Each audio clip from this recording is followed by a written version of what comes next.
नमस्कार। Any news के विशेष कार्यक्रम शख्सियत में मैं रंजीत आप सबका स्वागत करता हूं।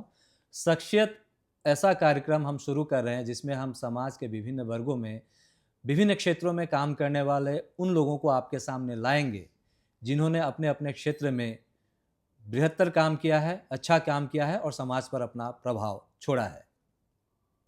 शख्सियत में आज के हमारे मेहमान हैं अखिल असम भोजपुरी परिषद के अध्यक्ष कैलाश गुप्ता जी। कैलाश गुप्ता जी, कार्यक्रम में आपका बहुत बहुत स्वागत है। बहुत बहुत धन्यवाद। और एनी न्यूज़ के सभी कार्यकर्ताओं को बहुत बहुत धन्यवाद जी जी कि आप लोगों ने हमें यह अवसर दिया ताकि हम अपनी बातों को रख सकें। बहुत बहुत धन्यवाद। जी अखिल असम भोजपुरी परिषद लंबे अरसे से असम के हिंदी भाषियों के लिए काम कर रही है। लेकिन कैलाश जी, थोड़ा आपको बुरा लगेगा लेकिन चुनाव के आसपास जिस तरह से असम के अन्य संगठनें सक्रिय हो जाती है अपनी अपनी मांगों को लेकर, भोजपुरी समाज में ये सुगबुगाहट तो है लेकिन वो खुलकर सामने नहीं आ रहे हैं क्योंकि वो वंचित है, शोषित है। इतनी बड़ी जनसंख्या होने के बावजूद क्या कहेंगे इसका? पहली प्रतिक्रिया क्या होगी आपकी? देखिए, आपकी बात सही है, उससे हम सहमत हैं कि अन्य जाति जनगोष्ठी की तरह से हमारे लोग खुलकर बाहर नहीं निकल पाते हैं। उसका सबसे बड़ा एक कारण तो कहीं न कहीं हम अपने आप को ही मानते हैं कि हम लोग उस तरह से गाँव में घुस कर के लोगों को जागृत या उनको अवेयरनेस नहीं कर पाते हैं। या फिर कहीं न कहीं कहिए कि हमारे लोग विशेषकर छोटे-छोटे व्यापारी वर्ग के लोग हैं, जो वाणिज्य और व्यापार से जुड़े हुए हैं और ऐसे लोग प्रतिदिन जीविकोपार्जन करके अपना जीविका निर्वहन करते हैं। ऐसे लोग कहीं न कहीं सड़क पर उतरना नहीं चाहते हैं, जिसकी वजह से कहीं न कहीं ऐसा लगता है कि हम लोगों की भूमिका में भी कहीं हो सकती है कि चूक हो। और हम आपके माध्यम से आज फिर अपने लोगों को आह्वान करते हैं कि अगर जाति ही नहीं रहेगी तो आपका वाणिज्य व्यवसाय कहाँ से चलेगा?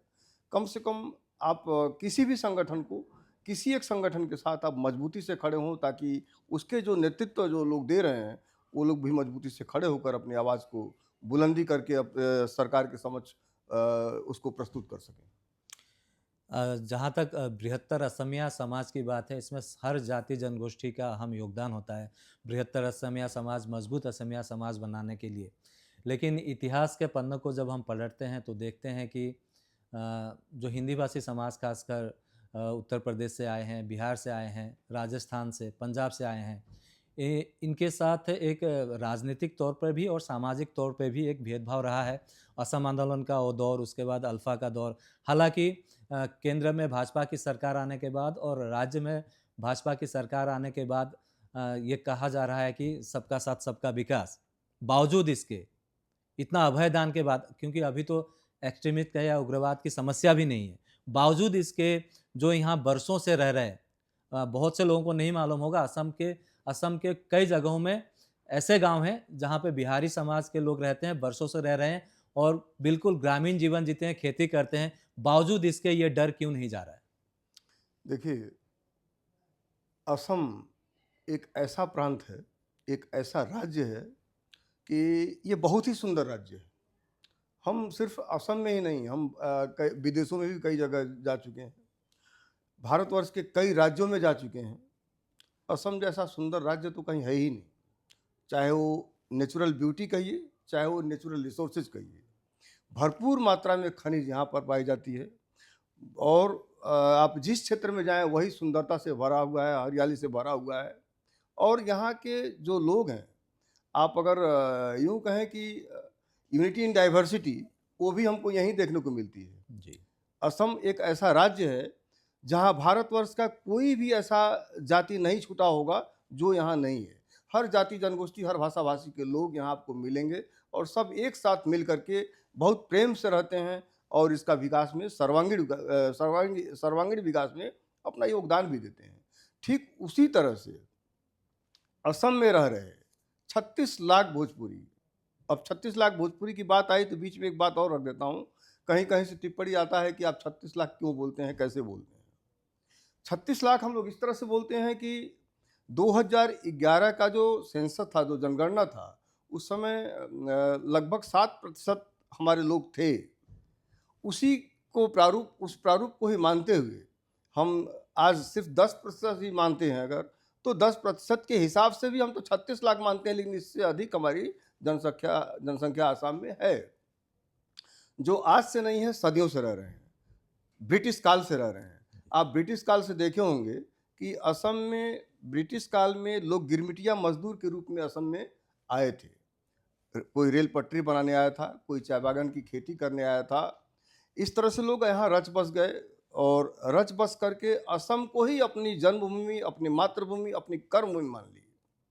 और ऐसे में आप अगर इतिहास के पन्नों को पलटेंगे तो बैकुंठ सिंह जैसे स्वतंत्रता सेनानी भी असम के योद्धा रहे हैं। आप अगर असम आंदोलन को देखेंगे तो असम आंदोलन में जो हमारे 860 शहीद हुए थे, उस 800 शहीद में से 5 हिंदी स्पीकिंग भी शहीद हुए थे। तो कहीं ना कहीं हमारी भूमिका तो हमेशा असम को अपना मातृभूमि मानकर हमेशा हम, वो चाहे आर्थिक क्षेत्र हो, चाहे कृषि का क्षेत्र हो, चाहे सांस्कृतिक क्षेत्र हो, और चाहे शैक्षणिक क्षेत्र हो, हर क्षेत्र में हमारा योगदान है असम को बनाने में।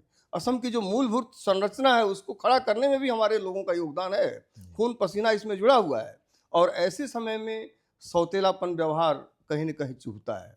कहीं न कहीं हमारे 36 लाख जो भोजपुरी भाषी हैं असम में, उनके मन में कहीं न कहीं दुख है, गुस्सा है कि सभी जाति जनगोष्ठी का यदि उन्नति हो रहा है, यदि उनकी मांगों को सुना जा रहा है, उनकी बातों को सुना जा रहा है, उनके साथ बैठक करके उनके समस्याओं का समाधान सरकार कर रही है, तो हमारे साथ ऐसा भेदभाव क्यों?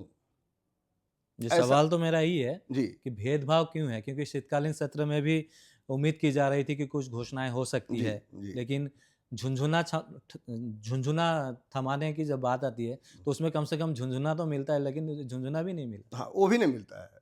कहीं न कहीं हमारे लोगों को सिर्फ़ वो वोट बैंक समझते हैं।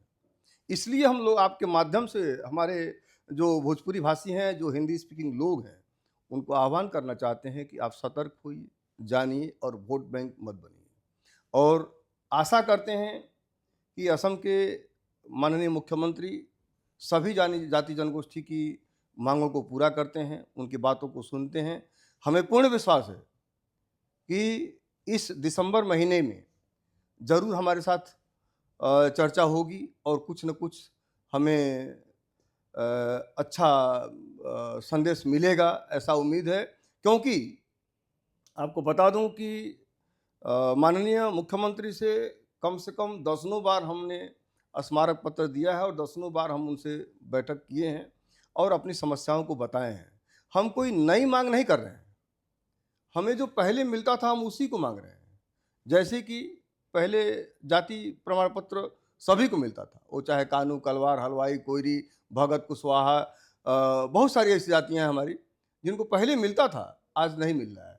कारण सिर्फ एक ही है कि 1993 में गवर्नमेंट एक अमेंडमेंट की, एक बिल पारित की और जिसमें जो 1900 भारतवर्ष का जो 1980 का जो गजट है असम के लिए, पिछड़ी जाति के लिए, उस गजट में परिवर्तन करके, संशोधन करके इन्होंने एक बिल पारित कर दिया कि हिंदी भाषी जितनी भी जातियां हैं, पिछड़ी जातियां, उनको इन्होंने T and x tea garden में डाल दिया, जिससे हमारे लोगों को असुविधा होना शुरू हुआ, लेकिन फिर भी मिल रहा था।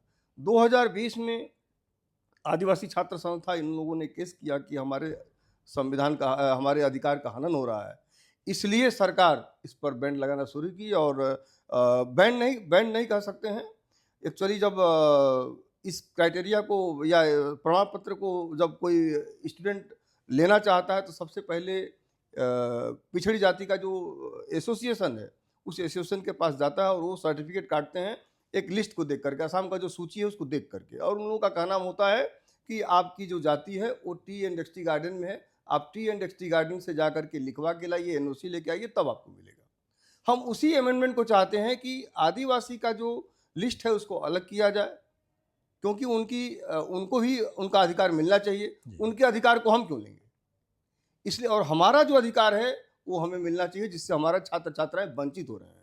तो कुछ नहीं करना है, सिर्फ 1993 के अमेंडमेंट को ही रद्द करके 1980 का जो गजट था उसको पास करना, इतना ही काम करना, इतना ही काम सरकार को करने में कई वर्ष लग गए, जिसका हम बार बार विरोध करते आ रहे हैं, उनसे डिमांड करते आए हैं, मांग करते आए हैं। दूसरी चीज कि कांग्रेस के ज़माने में आप लोग भी जानते होंगे, हमारे कम से कम 7-8 विधायक हुआ करते थे, 4-5 मंत्री हुआ करते थे, एक एक करके सब खत्म कर दिया गया। आखिर ऐसा क्यों?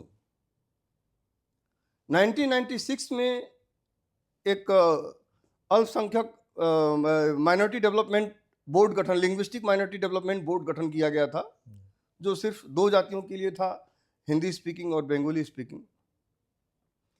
ये सुन करके ताज्जुब होता है कि आज तक हिंदी भाषी से एक भी चेयरमैन, एक भी वाइस चेयरमैन नहीं हुआ है। हम ये नहीं कहते हैं कि चेयरमैन कैलाश गुप्ता को बना दीजिए, या चेयरमैन किसी का नाम लेकर के हम कभी नहीं बोले हैं, हम लोग कभी मांग नहीं किए हैं। हम लोगों का डिमांड यही होता है कि आप किसी भी हिंदी भाषी को दीजिए जो हमारी बातों को रख सके आप तक, और जो हमारे जो युवा पीढ़ी है उसको मदद कर सके। नहीं, इसके लिए तो सरकार ने हिंदी भाषी विकास परिषद का भी गठन किया है, लेकिन वो कितना कार्यक्षम है हमें भी नहीं पता है। आप बेहतर जानेंगे क्योंकि आप जुड़े हुए हैं। तो हिंदी भाषी विकास परिषद जब गठन किया गया है, निश्चित तौर पे इसमें सिर्फ भोजपुरी भाषी ही नहीं, पंजाबी भाषी भी होंगे, राजस्थान से आए लोगों का जो मारवाड़ी समाज है वो भी होंगे, इस तरह से प्रतिनिधि होंगे। लेकिन क्या आपको लगता है कि हिंदी भाषी विकास परिषद का जो गठन हुआ है कितना कार्यक्षम रहा है और आगे क्या पॉलिसी होनी चाहिए इनके लिए?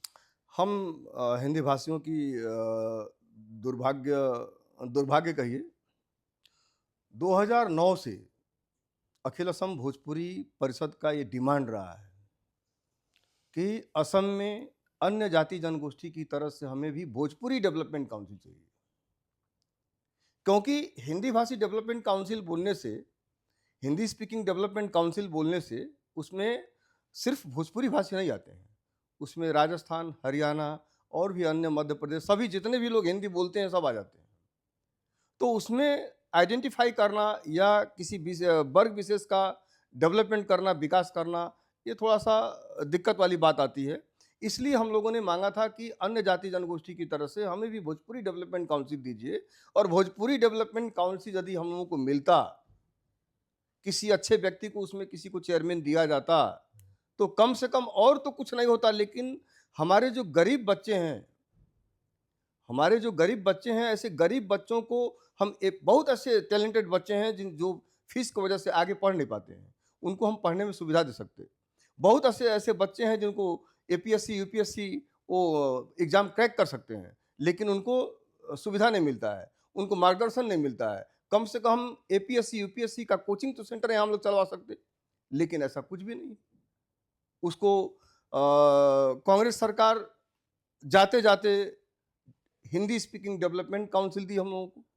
हिंदी स्पीकिंग डेवलपमेंट काउंसिल के पहले चेयरमैन हुए थे हमारे स्वर्गीय परशुराम दुबे जी, जो अखिल असम भोजपुरी परिषद के संस्थापक अध्यक्ष थे।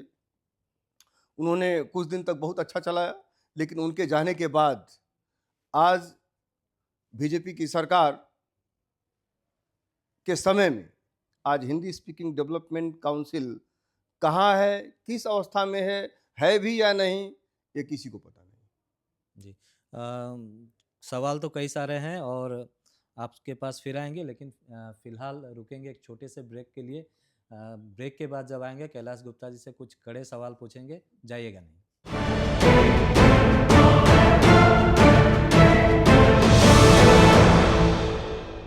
ब्रेक के बाद शख्सियत में आपका स्वागत है। शख्सियत में आज के हमारे मेहमान हैं अखिल असम भोजपुरी परिषद के अध्यक्ष कैलाश गुप्ता जी। कैलाश गुप्ता जी, जैसे मैंने कहा था कि हमने समस्याओं के बारे में डिस्कशन कर लिया, समाधान भी आप लोग और आपके समाज से ही आएगा।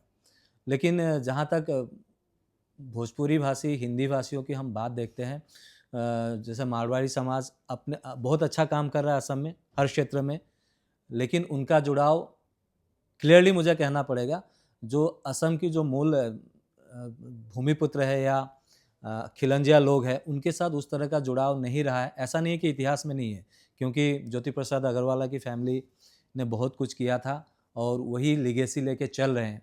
लेकिन भोजपुरी भाषियों की जहाँ तक बात आती है, छठ पूजा के समय थोड़ा एक्टिव देखा जाता है, उस समय तो मतलब अनगिनत संगठनें आ जाती है और उसके बाद गायब हो जाती है। सिर्फ छठ पूजा के लिए संगठनों का सिर्फ चंदा इकट्ठा करके छठ पूजा का आयोजन कर दिया, यहीं तक सीमित रहना कहाँ तक उचित है? नहीं देखिए, इस बात से पूर्ण सहमत नहीं है। ख़ास तौर से असम में हिंदी भाषियों का जो योगदान है, वो पहले भी रहा है, आज भी है और आगे भी रहेगा। बहुत ऐसे असम में महाविद्यालय, विद्यालय, महाविद्यालय ऐसे हैं जहाँ हमारे लोग ही भूमिदान दिए हैं और भी बहुत सारा योगदान है। ख़ास तौर से अभी आप जो बोले हैं कि बहुत सारा संगठन छठ पूजा के समय आ जाता है, उसके बाद गायब होते हैं। तो एक्चुअली छठ पूजा एक वर्ष में एक बार आता है और वो छठ पूजा के लिए ही वो कमेटी होती है, इसलिए उनका काम सिर्फ उतना ही तक सीमित होता है।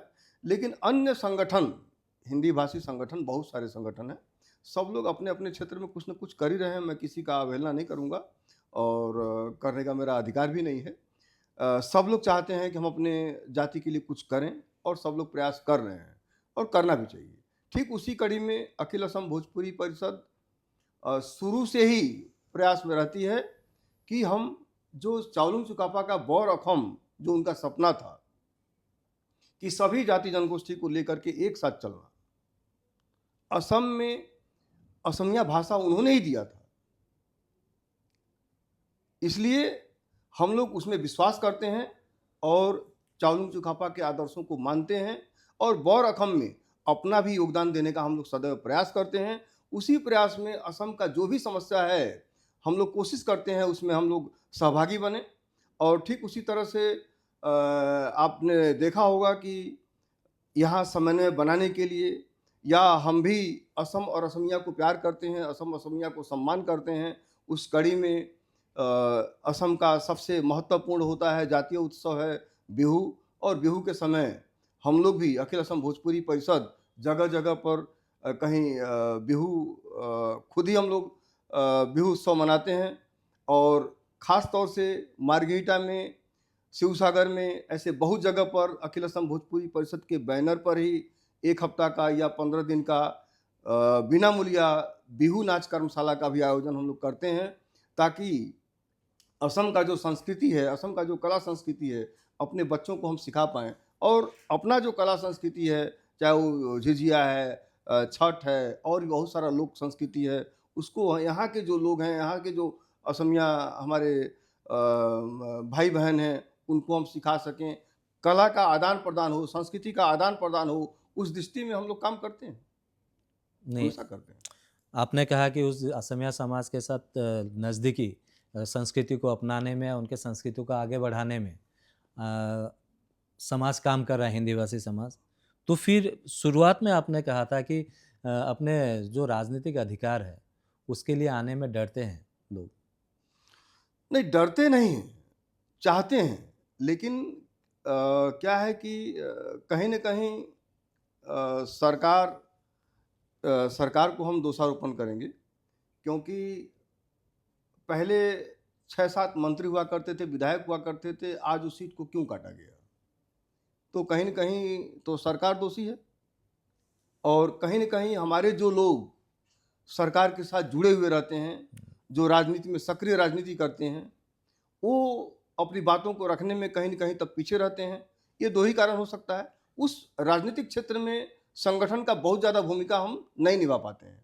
हमारा होता है कि जो हमारे लोग हैं, उनकी समस्याओं को हम किस तरह से सरकार को अवगत करा सकें, हमारा मुख्य भूमिका वो होता है, मुख्य हमारा उद्देश्य वो होता है कि हमारे लोग जो हैं, जो गाँव-गाँव में हैं, या जो कहीं यहाँ जो व्यवसाय वाणिज्य कर रहे हैं, या जो छात्र-छात्राएँ पढ़ रहे हैं, उनकी क्या सुविधा-असुविधा है, उस तथ्य को, उस बात को हम सरकार तक पहुँचा सकें। पहुँचाना हमारा कर्तव्य है और पहुँचाना ही हमारा उद्देश्य है। संगठन का मेन उद्देश्य यही होता है। उसका समाधान हमारे पास नहीं होता है, उसका समाधान होता है राजनीतिक दलों के पास। नहीं, कैलाश जी, इसमें भी 2 बात है। जी, पूरे देश के साथ असम में भी एसआईआर हो रहा है। जी, मतदाता सूची के गहन पुनरीक्षण की बात जहाँ तक आती है, और केंद्र सरकार ने या चुनाव आयोग ने ये स्पष्ट रूप से कहा है कि एक आदमी का वोट एक ही स्टेट में रहेगा, 2 जगह नहीं रहेगा। तो मैं ये इसलिए उल्लेख कर रहा हूँ क्योंकि असम में जितने भी हिंदी भाषी लोग हैं, चाहे वो किसी भी जाति के हो, इनमें कम से कम 50% लोग ऐसे हैं जो अस्थायी रूप से यहाँ नहीं रहते हैं। और जो अस्थायी रूप से नहीं रहते हैं, उनकी वजह से भी कई तरह की समस्याएं आती है, क्योंकि हम खासकर ऊपरी असम में देखते हैं व्यवसाय वाणिज्य के लिए वो 20 साल 30 साल या 40 साल यहाँ ज़िंदगी गुजार दी, लेकिन उनको असमिया बोलना नहीं आता है। ये हमने बहुत बार देखा है और हमने न्यूज़ में भी चलाया है। ये एक दुखद स्थिति है, लेकिन जो मूल रूप से रह रहे हैं, उनके अधिकारों को, उनकी आवाज़ उठाने के लिए आप जैसे संगठनों की ज़रूरत तो है। मैंने छठ पूजा की बात इसलिए की कि उस समय बहुत सारे संगठन आ जाते हैं। वो छठ पूजा में जिस तरह से एक्टिव होते हैं, जो अस्थायी लोग हैं, उनकी समस्याओं का समाधान के लिए क्या उनको एकजुट नहीं होना चाहिए? जब एकजुटता नहीं होगी, तो बिखराव तो होगा ही। जब बिखराव रहेगा तो सरकार आपकी बात क्यों सुनेगी? एकदम बिल्कुल सही बात बोले। एक्चुअली आप जो बोले हैं कि एसआईआर हो रहा है, एसआईआर होना भी चाहिए, हम उसका स्वागत करते हैं। क्योंकि असम में 1971 के बाद असम का भौगोलिक स्थिति चेंज हो गया जी। और वो भौगोलिक स्थिति चेंज होने के कारण बहुत सारा आंदोलन भी हुआ। हमारे बहुत से लोग मारे गए, बहुत से लोग शहीद हुए। हमारा असम बहुत पीछे चला गया। इसका दुख हम लोगों को है, इसलिए एसआईआर होना चाहिए। और जो भी संदिग्ध नागरिक है उसको, उसकी व्यवस्था सरकार को करनी चाहिए। दूसरी चीज़, आप एक बात और बोले हैं कि दोहरी नागरिकता नहीं होनी चाहिए। वो बिहार में भी रहे, उत्तर प्रदेश में भी रहे, या और भी अन्य स्टेट में भी रहे और यहाँ भी रहे, उसके ऊपर सरकार का निगाह है। एक व्यक्ति 2 जगह वोट नहीं दे सकता है, इसका हम लोग समर्थन करते हैं। कोई भी व्यक्ति एक जगह अगर उसका नागरिकता रहेगा तो उस क्षेत्र के बारे में, उस स्टेट के बारे में, वो डेवलपमेंट के बारे में सोचेगा। आप जो बोले हैं कि उससे कहीं ना कहीं समस्या आती है, बिल्कुल बात सही आपने कहा है कि जो लोग अपने आप को अस्थाई नागरिक यहाँ नहीं मानते हैं, उनकी वजह से बहुत सारी समस्याएं आती हैं। वो ना तो यहाँ की भाषा, ना तो यहाँ की कला संस्कृति सीखना चाहते हैं, ना अपनाना चाहते हैं। ऐसे लोगों की वजह से समस्या आती है। और वैसे लोगों की वजह से कुछ ऐसे, यहाँ पर लगभग 60% हिंदी भाषी ऐसे लोग हैं जिनको बिहार और यूपी से उनके पूर्वज कहाँ से आए थे उनको पता भी नहीं है, वो जानते भी नहीं है, वो कभी यूपी और बिहार जाते भी नहीं है। ऐसे लोगों को समस्या आती है, उससे हम लोग भी दुखित होते हैं। ऐसे बहुत सारा हमारा गांव एरिया है, बहुत ऐसा शहर है। आप शिवसागर चले जाइए, डूमो चले जाइए, आप तेजपुर चले जाइए, विश्वनाथ चार्ली चले जाइए, ऐसा बहुत सा एरिया है जहाँ हिंदी भाषी लोग अपना हिंदी भाषा जानते भी नहीं हैं, भोजपुरी भाषा जल्दी बोल नहीं पाते हैं। वो असमिया में पढ़ते हैं, असमिया में बोलते हैं, उनका सारा कारोबार असमिया में होता है, उनका सारा संस्कृति असमिया में है। वो अपने आप को पूर्ण रूप से असमिया मानते हैं और ऐसे लोगों को अगर कोई बहिरागत बोलता है तो चोट आती है। ऐसे लोगों को बहिरागत बोलना उचित नहीं है। कुछ लोगों के कारण ऐसा होता है, ऐसे लोगों के लिए कानून बना है।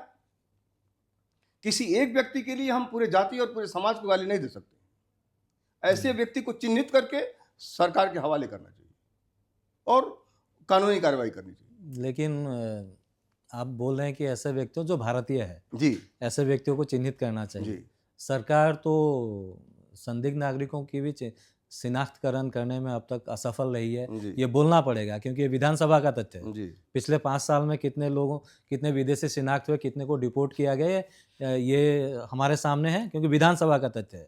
और प्रधानमंत्री नरेंद्र मोदी ने 2014 में चुनाव से पहले कहा था कि सरकार आएगी तो टाली टुपला बांध के उनको भेजा जाएगा, जो हो नहीं रहा है। तो ऐसे में क्या लगता है, क्योंकि आप यहाँ रचे बसे हैं, आपने असम आंदोलन का भी नज़दीक से देखा है और वो बंगाल के विभाजन के बाद की स्थितियों को भी देखा है। समस्या है तो समाधान भी होनी ही चाहिए, और ख़ास करके हिंदी भाषी समाज को किस तरह से आगे आने वाले समय में अपने आप को असम के साथ उनका किस तरह का जुड़ाव होना चाहिए कि उनके भविष्य जो है, उनकी अगली पीढ़ी जो सुरक्षित हो सके, इसके लिए किस तरह से काम किया जाना चाहिए, किस तरह के कदम उठाने चाहिए? वो संदिग्ध नागरिक का जो आपने बात कहा, एक्चुअली 1971 के बाद जो डेमोग्राफिकल चेंज हुआ असम का, 79 का आंदोलन हमने देखा है। उस समय हम लोग क्लास 9 में पढ़ते थे और पिकेटिंग हम लोग खुद भागीदारी निभाए हैं। हम लोग भी दिन दिन भर जाकर के पिकेटिंग करते थे। 79 का आंदोलन, 85 का असम चुक्ति, ये सब जिस उद्देश्य से हुआ, क्या वो पूर्ति हुआ? सब लोग जानते हैं कि नहीं हुआ। अगर होता, सरकार की इच्छा होती, तो सबसे पहले जितना बॉर्डर था उसको सील करना था। असम में जितने संदिग्ध नागरिक थे उनको फाइंड आउट करके उनको बॉर्डर से बाहर भेजना था, लेकिन ऐसा तो नहीं हुआ। कहीं उच्छेद हुआ तो यहाँ के लोग वहाँ गए, वहाँ के लोग वहाँ गए, समस्या जहाँ की तहाँ है। रही बात असम में हिंदी भाषी लोग को असम के मूल निवासियों के साथ किस तरह से आगे बढ़ना चाहिए, तो सबसे बड़ा चीज़ है कि देखिए, हम तो पहले ही बोले हैं कि असम जैसा सुंदर देश कहीं नहीं है, सुंदर राज्य कहीं नहीं है। असम के जो लोग हैं उनका हृदय बहुत बड़ा है। ये लोग सिर्फ एक ही बात जानते हैं कि मोरम दिले मोरम पावा। ये लोग प्यार करना जानते हैं, लेकिन उसको अगर लेना नहीं जानेंगे तो दिक्कत है। मान लीजिए यहाँ का जो कला संस्कृति है उसको अपनाना पड़ेगा आपको, यहाँ का जो भाषा है उसको अपनाना पड़ेगा आपको। आपको ये मानना पड़ेगा कि हम बिहार और यूपी के नहीं, हम असम के भोजपुरी भाषी असमिया हैं। जिस दिन आप भोजपुरी भाषी असमिया अपने आप को मान लेंगे, सिर्फ मानने से नहीं होगा, उसके लिए काम भी करना पड़ेगा। आपके बगल में अगर नामघर है तो क्या आप नामघर में जाते हैं, या आपका वहाँ कोई योगदान है? देना चाहिए। आपके बगल में कोई बिहू हो रहा है तो उस बिहू में आपको ही भागीदारी निभाना चाहिए, उसमें कुछ ना कुछ आपको योगदान देना चाहिए, करना चाहिए। आप जब शरीक होंगे तो एटीमेट, देखिए ये तो स्वाभाविक है, बस में भी लिखा होता है अपना व्यवहार है अपना परिचय। तो जैसा आपका व्यवहार होगा वैसा मेरा आपका साथ व्यवहार होगा। तो अगर किसी से का प्यार पाना है तो आपको प्यार देना पड़ेगा, रिस्पेक्ट करना पड़ेगा, गिव एंड टेक पॉलिसी, स्वाभाविक चीज़ है। हम अगर अपने आप को असमिया बोलते हैं कि हम भोजपुरी भाषी असमिया हैं, तो हमको भोजपुरी भाषी असमिया पहले बनना पड़ेगा। हम जानते हैं कि असम के लिए ये ठीक चीज़ नहीं है तो उसका विरोध करना पड़ेगा। असम के लिए ठीक चीज़ है उसका मांग करना पड़ेगा। इन सारे चीज़ों में सबको अपना अहम भूमिका निभाना पड़ेगा। सिर्फ व्यवसाय और वाणिज्य से अगर हम जुड़े रहेंगे, असम के उन्नति के सर्वांगीण विकास के बारे में नहीं सोचेंगे, तो कहीं ना कहीं हमको भी तकलीफ है और कहीं ना कहीं असम को भी दिक्कत है। आप जब इतनी बातें बोल रहे हैं तो जुड़ाव कैसे होगा? निश्चित तौर पर आपके संगठन का एक बहुत महत्वपूर्ण भूमिका इसमें होती है। सिर्फ आपके संगठन की नहीं, जितने भी यहाँ पे हिंदी भाषी संगठन हैं। तो बिहू और नामघर की बात तो आपने कही, इसके अलावा भी जो मूल असमिया लोग हैं उनके अंदर जो असंतुष्टि है वो सिर्फ राजनीतिक तौर पर तो नहीं है, और सामाजिक संरचना को लेकर भी है। क्योंकि भारत की आज़ादी के बाद बांग्लादेश का गठन हुआ, फिर 71 में जिस तरह से लड़ाई हुई, बहुत से लोग यहाँ पे पनाह लेने के लिए आए। उस समय कांग्रेस सरकार ने उनको सब कुछ दिया। आज हिंदी भाषी समाज के पास हो सकता है वो सदियों से यहाँ रह रहे हैं, सब डॉक्यूमेंट नहीं होगा, लेकिन जो संदिग्ध लोग हैं उनके पास सभी डॉक्यूमेंट्स है। मैं ये कहना चाहता हूँ कि जुड़ाव के और भी रास्ते हो सकते हैं, क्या हो सकते हैं? अने देखिए, कभी भी अगर यहाँ पर समस्या उत्पन्न हुई है तो भाषा को ही लेकर के हुई है, और भाषा हर व्यक्ति को जोड़ने का एक सबसे बड़ा माध्यम है। इसलिए सबसे पहले अगर हम असम में हैं तो असमिया भाषा का हमको प्रयोग करना पड़ेगा और अपने आप को असमिया मानना पड़ेगा। असम का अगर हम कहीं भी किसी तरह का कोई समस्या देखते हैं तो उनको अपना समस्या मान करके हमको सभी दल संगठन के साथ खड़ा होना पड़ेगा। हम कार्यक्रम के आखिरी पड़ाव में हैं और हमारे साथ आज अखिल असम भोजपुरी परिषद के अध्यक्ष कैलाश गुप्ता जी हमारे साथ जुड़े हुए हैं। हिंदी भाषी संगठनों की भूमिका और असमिया समाज के साथ किस तरह से समन्वय बना के अपनी अगली पीढ़ी के भविष्य को सुरक्षित किया जा सकता है, उनका एक उन्होंने रास्ता दिखाया है। क्या आह्वान रहेगा जितने भी संगठन हैं असमिया समाज के साथ, असमिया संगठनों के साथ सामाजिक राजनीतिक तौर पर अपने अधिकारों को मजबूत करते हुए आगे बढ़ने के लिए, क्योंकि साल के आखिरी में है, तो बिल्कुल हम ये जानना चाहेंगे कि एक समस्या है तो समाधान है, और जब तक हम अपना कदम नहीं उठाएंगे तब तक कोई भी अधिकार हो या कोई भी समस्या का समाधान हो वो नहीं हो सकता है। आखिर में आप क्या संदेश देना चाहेंगे, खासकर आपके संगठन में? मुझे जहाँ तक मालूम है, सिर्फ आपके संगठन की बात नहीं, और भी संगठन में जो युवा पीढ़ी है आज की, जैन जी बोलते हैं जिनको, उनका जुड़ाव नहीं है। तो क्या आपको लगता है कि जो नई पीढ़ी के बच्चे हैं, उनको बृहत्तर रूप से जोड़ना होगा और उनको उनके अंदर ये भावना पैदा करनी होगी कि दिल्ली, बेंगलोर, मुंबई में जाके पढ़ना, उधर बस जाना तो ठीक है, लेकिन जहाँ आपकी जड़ है, उसको और मजबूत करने के लिए आपको हमारे साथ जुड़ाव करना पड़ेगा। तो आप संगठनों से क्या अपील करेंगे, किस तरह से जुड़ाव हो? देखिए, सबसे बड़ी बात है कि किसी भी संगठन को या किसी भी समाज का उन्नति तभी हो सकता है कि जब उसमें जेन जी यानी कि युवा पीढ़ी का जुड़ाव होगा। क्योंकि युवा पीढ़ी का जो सोच होता है वो बिल्कुल नया होता है और उनके अंदर जो जोश होता है, कार्य करने की जो क्षमता होती है बहुत ज़्यादा होती है। उनका जो फ्रेंड सर्किल होता है, उनका जो दायरा होता है बहुत बड़ा होता है। और इसलिए हम जब भी किसी मीटिंग में जाते हैं, किसी सभा में जाते हैं, तो एक ही बात बोलते हैं कि हमारा जो एक प्रोसीड्यूर है कि पहले आंचलिक कमेटी, फिर जिला समिति, फिर केंद्र समिति। हम बार बार एक ही बात बोलते हैं कि आंचलिक समिति जब गठन होता है तो वहाँ की जो युवा पीढ़ी है, जो कॉलेज के छात्र छात्राएं हैं, उनको आप जोड़िए। ये जोड़ना काम किसका है? जो हमारे आंचलिक क्षेत्र में काम कर रहे हैं। उनको हम लोग सिर्फ निर्देश दे सकते हैं, काम करना उनका है, उनका दायित्व है।